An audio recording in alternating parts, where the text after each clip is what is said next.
In today's video I'm going to be showing you a Game Boy game that plays across 2 cartridges. Of course, back in the day, games that ran across 2 different CDs were fairly common because of the limitations of the technology, but I've never known that to be the case with cartridges before, so I was really curious to see how a game for the Game Boy actually worked across 2 different carts. But before I show you how the game works across both cartridges, I want to do an unboxing first because Green Boy were very kind and actually sent me this collector's edition, and it is a really cool set, so let's see what comes in here first.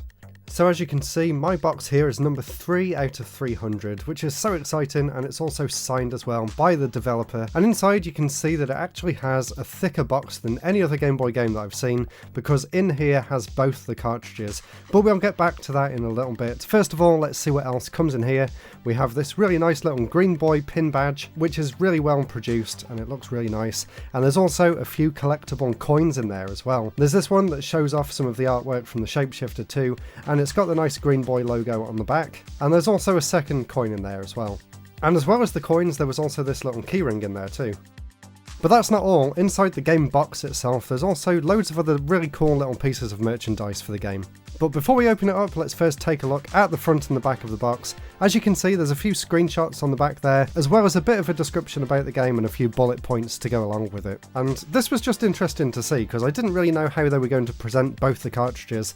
There's actually a little piece of cardboard separating the 2 layers here, but if we pull all this out, you'll see that there's loads of other stuff in there as well. Let's start with probably the most interesting thing. This is the code wheel, which allows you to get past the intro to the game. I think it's some kind of copy protection system. It's not actually used anywhere in the game itself, which is a little bit disappointing. I was hoping maybe they'd do some puzzles with it this time. And here's a look at the cartridges themselves. Of course, they come in really nice protective cases, which I've got thousands of at this point. But there you go, there's a look at the cartridge, Green Boy games, and I did actually open it up, and yes, they also have customised PCBs inside, which is a really nice little touch.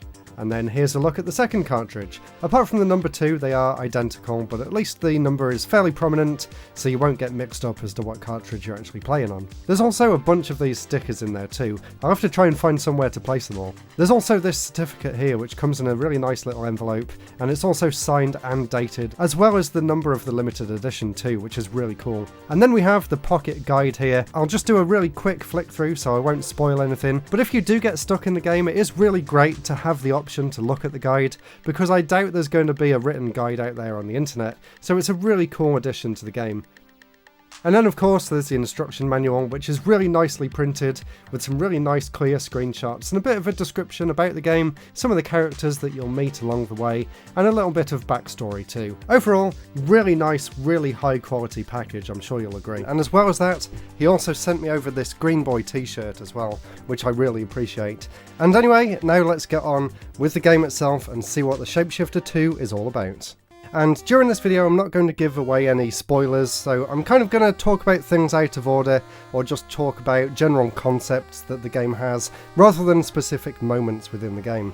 So if you haven't seen it already, definitely after this video go back and check out my review of the first Shapeshifter game, because this game is a direct sequel.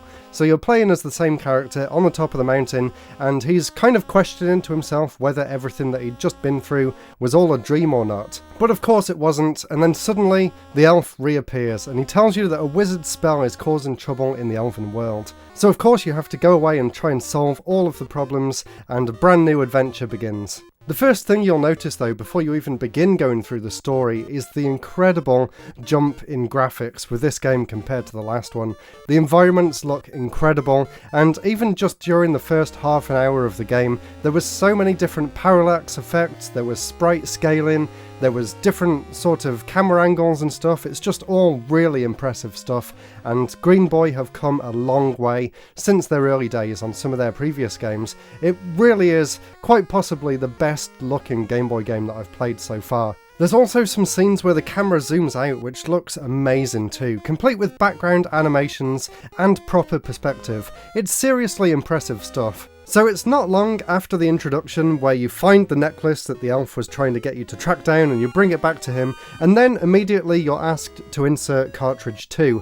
And this is where I was really interested, like what do the two cartridges actually do and how do they work between each other? So before you take out the first cartridge, you're actually given a password that you then type in on the password screen on the second cart. And the way the game's programmed, using that password it can figure out where you were when you left off and pick up from there. And I'm guessing the reason that the game runs across two carts is because there's a lot of graphics in this game and it probably didn't fit into the memory on one cartridge alone. It's a really interesting and clever mechanic, and it works really well. I was really surprised actually because there are a few items that you pick up during the adventure, and it does actually keep track of them as well. So you'll go somewhere in the second cartridge, and depending on what you'd chosen as a choice in the first one, you can either get past a certain obstacle or you need to take maybe a different direction and go to a different part of the map. The game itself is kind of a point-and-click adventure, although you do have full control over the main character.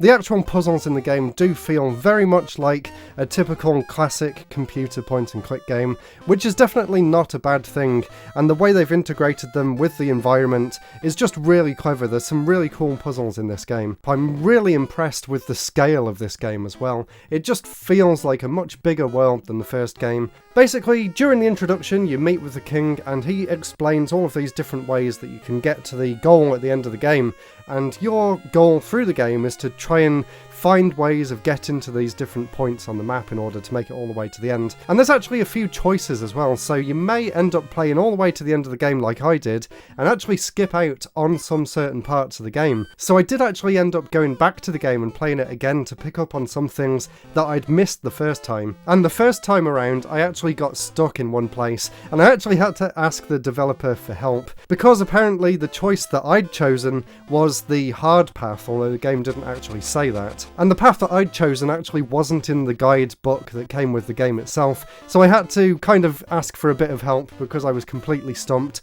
I was literally wandering around this temple for hours not knowing where I was meant to go or what I was meant to do, but it turned out that I'd just done the puzzle in the wrong way, so it was kind of a weird puzzle and the solution has only one correct answer even though there's several ways of getting the blocks in the right place. I won't spoil it for anyone who does want to play the game, but that particular bit was quite frustrating. Apart from that though, I found all of the other puzzles in the game incredibly enjoyable actually.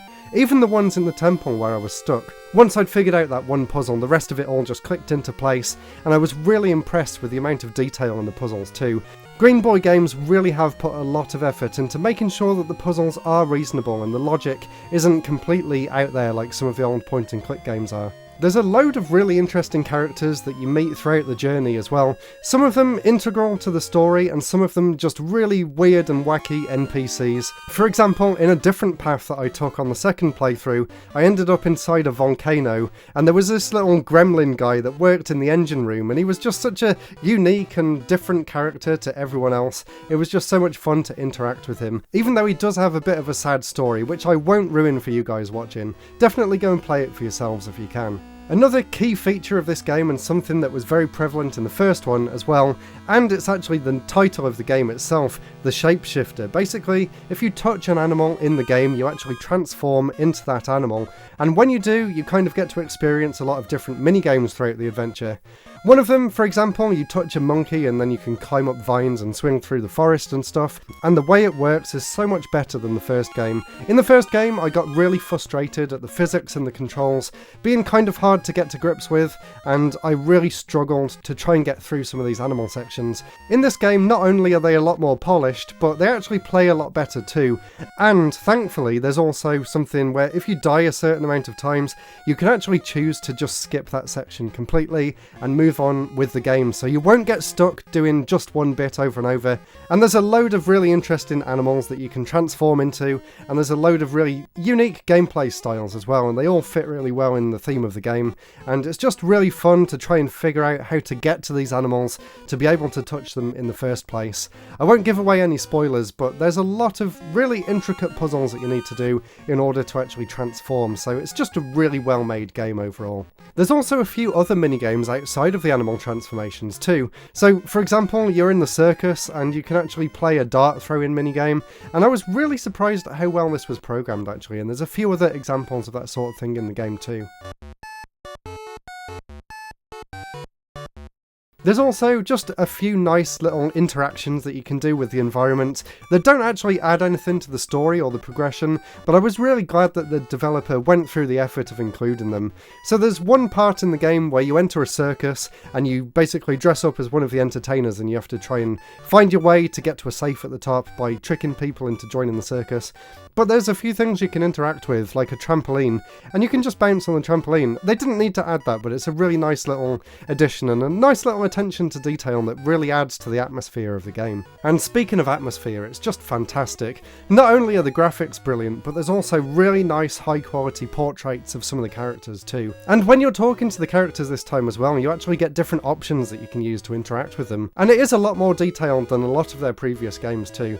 And if you are interested in seeing some of their earlier games, I did do a video a few years ago where I covered the first 5 games that they ever released. And they are of a mixed quality, but I still think it's really interesting to find out where Green Boy Games got their start before they ended up making absolute homebrew masterpieces like the Shapeshifter, and I don't use that word lightly. This is honestly one of the best homebrew games that I've ever played, and they did an incredible job. They are working on a part 3 as well, and the game does end on a cliffhanger, so I'm really anticipating the 3rd game in the series. I know it's going to be even better than the 2nd one. If you want to go and check out the game for yourself, I'll put a link in the description, and like I said, I've done a few videos in the past covering some of their previous games, and I'll put them over here on the screen right now, so go ahead and click on one of those and watch that next. Goodbye.